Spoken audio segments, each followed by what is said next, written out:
Pada hari-hari itu, Hizkia jatuh sakit dan hampir mati. Lalu datanglah Nabi Yesaya bin Amos dan berkata kepadanya, "Beginilah firman Tuhan. Sampaikanlah pesan terakhir kepada keluargamu, sebab engkau akan mati, tidak akan sembuh lagi." Lalu Hizkia memalingkan mukanya ke arah dinding, dan ia berdoa kepada Tuhan. Tuhan, ingatlah kiranya bahwa aku telah hidup di hadapan-Mu dengan setia dan dengan tulus hati, dan bahwa aku telah melakukan apa yang baik di mata-Mu. Kemudian menangislah Hizkia dengan sangat. Tetapi Yesaya belum lagi keluar dari pelataran tengah. Tiba-tiba datanglah firman Tuhan kepadanya. "Baliklah dan katakanlah kepada Hizkia, raja umatku. Beginilah firman Tuhan, Allah Daud, bapa leluhurmu. Telah kudengar doamu, dan telah kulihat air matamu. Sesungguhnya aku akan menyembuhkan engkau. Pada hari yang ketiga, engkau akan pergi ke rumah Tuhan. Aku akan memperpanjang hidupmu 15 tahun lagi, dan aku akan melepaskan engkau dan kota ini dari tangan Raja Asyur. Aku akan memagari kota ini oleh karena aku dan oleh karena Daud hambaku." Kemudian berkatalah Yesaya, "Ambillah sebuah kue ara." Lalu orang mengambilnya dan ditaruh pada barah itu, maka sembuhlah ia. Sebelum itu, Hizkia telah berkata kepada Yesaya, "Apakah yang akan menjadi tanda bahwa Tuhan akan menyembuhkan aku, dan bahwa aku akan pergi ke rumah Tuhan pada hari yang ketiga?" Yesaya menjawab, "Inilah yang akan menjadi tanda bagimu dari Tuhan, bahwa Tuhan akan melakukan apa yang telah dijanjikannya. Akan majukah bayang-bayang itu 10 tapak, atau akan mundur 10 tapak?" Hizkia berkata, "Itu perkara ringan bagi bayang-bayang itu untuk memanjang 10 tapak.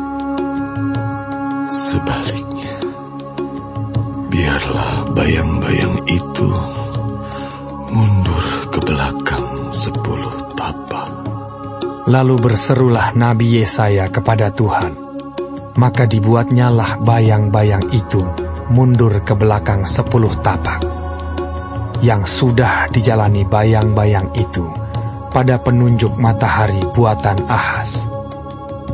Pada waktu itu, Merodak Baladan bin Baladan, Raja Babel, menyuruh orang membawa surat dan pemberian kepada Hizkia, sebab telah didengarnya bahwa Hizkia sakit tadinya. Hizkia bersukacita atas kedatangan mereka.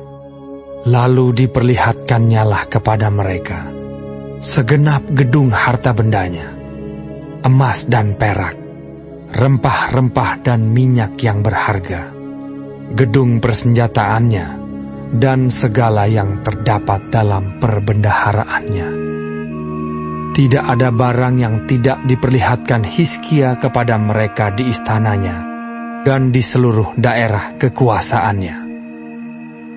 Kemudian datanglah Nabi Yesaya kepada Raja Hizkia dan bertanya kepadanya, "Apakah yang telah dikatakan orang-orang ini? Dan dari manakah mereka datang?" Jawab Hizkia, "Mereka datang dari negeri yang jauh, dari Babel. Lalu tanyanya lagi, apakah yang telah dilihat mereka di istanamu?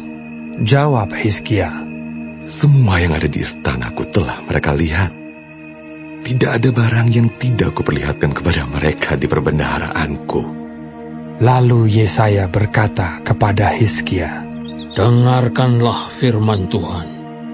Sesungguhnya suatu masa akan datang, bahwa segala yang ada dalam istanamu dan yang disimpan oleh nenek moyangmu sampai hari ini akan diangkut ke Babel. Tidak ada barang yang akan ditinggalkan. Demikianlah firman Tuhan.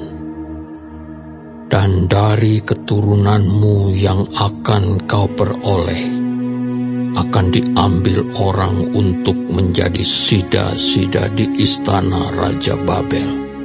Hizkia menjawab kepada Yesaya, Sungguh baik firman Tuhan yang kau ucapkan itu. tetapi pikirnya, Asal ada damai dan keamanan seumur hidupku. selebihnya dari riwayat Hizkia, segala kepahlawanannya, dan bagaimana ia membuat kolam dan saluran air, dan mengalirkan air ke dalam kota. Bukankah semuanya itu tertulis dalam kitab sejarah Raja-Raja Yehuda? Kemudian Hizkia mendapat perhentian bersama-sama dengan nenek moyangnya.